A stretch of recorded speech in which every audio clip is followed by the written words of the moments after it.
SSLC ഫലം May 8-ന് പ്രഖ്യാപിക്കുമെന്ന് വിദ്യാഭ്യാസ മന്ത്രി വി ശിവൻകുട്ടി. കഴിഞ്ഞ വർഷത്തേക്കാൾ 11 ദിവസം മുൻപാണ് ഫലം പ്രഖ്യാപിക്കുന്നത്. മെയ് 9-ന് രണ്ടാം വർഷ higher secondary, vocational higher secondary ഫലങ്ങൾ പ്രഖ്യാപിക്കുമെന്നും മന്ത്രി അറിയിച്ചു. ഏപ്രിൽ മാസം 3 മുതൽ 20 വരെ 14 ദിവസങ്ങളിലായി മൂല്യനിർണ്ണയം പൂർത്തിയാക്കി. ടാബുലേഷൻ, ഗ്രേസ് മാർക്ക് എൻട്രി എന്നിവ പരീക്ഷാ ഭവനിൽ പൂർത്തിയാക്കി ഫലപ്രഖ്യാപനത്തിന് തയ്യാറായിക്കൊണ്ടിരിക്കുകയാണ്. 2023-24 അക്കാദമിക വർഷത്തെ രണ്ടാം വർഷ ഹയർ സെക്കൻഡറി പരീക്ഷാ ഫല പ്രഖ്യാപനം മെയ് 9-ന് വ്യാഴാഴ്ച 3 PM നടത്തും. കഴിഞ്ഞ വർഷം മെയ് മാസം 25-നാണ് ഫലപ്രഖ്യാപനം നടന്നത്.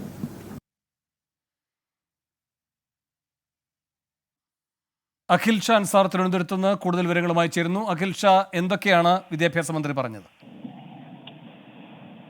സംസ്ഥാനത്ത് ഈ SSLC ഫലപ്രഖ്യാപനം അത് മെയ് 8-ന് പ്രഖ്യാപിക്കുമെന്നുള്ളൊരു കാര്യമാണ് ഇന്ന് വിദ്യാഭ്യാസ മന്ത്രി ഏറ്റവും പ്രധാനമായും പറഞ്ഞത്. ഇതിൽ ഏറ്റവും പ്രധാനമായി നമ്മൾ നോക്കേണ്ട കാര്യം, കഴിഞ്ഞ വർഷത്തേക്കാൾ 11 ദിവസം മുൻപ്, വളരെയധികം നേരത്തെയാണ് ഇത്തവണ ഈ ഫലം പ്രഖ്യാപിക്കുന്നതുള്ള ഏറ്റവും പ്രധാനപ്പെട്ട കാര്യം. കൂടാതെ തൊട്ടടുത്ത ദിവസം, അതായത് SSLC ഫലപ്രഖ്യാപനത്തിന് ശേഷം തൊട്ടടുത്ത ദിവസം മെയ് 9-നായിരിക്കും ഈ ഹയർ സെക്കൻഡറി രണ്ടാം വർഷ പരീക്ഷയും അതുപോലെ തന്നെ വൊക്കേഷണൽ ഹയർ സെക്കൻഡറി പരീക്ഷയുടെയും ഫലപ്രഖ്യാപനം ഉണ്ടാവുക. എന്തായാലും ഇതുമായി ബന്ധപ്പെട്ട് ഇതിന്റെ മൂല്യനിർണ്ണയം അതുപോലെ തന്നെ ഗ്രേസ് മാർക്ക് ഉൾപ്പെടെയുള്ള കാര്യത്തിൽ വലിയ ശ്രദ്ധ ഇത്തവണ ഉണ്ടായിട്ടുണ്ടെന്നുള്ള കാര്യവും വിദ്യാഭ്യാസ മന്ത്രി വ്യക്തമാക്കിയിട്ടുണ്ട്. എന്തായാലും മെയ് 8-ന് SSLC ഫലപ്രഖ്യാപനം ഉണ്ടാകും. ശരി, അഖിൽ ഷാ അൻസാറാണ് തിരുവനന്തപുരത്ത് നിന്ന് വിവരങ്ങൾ നൽകിയത്.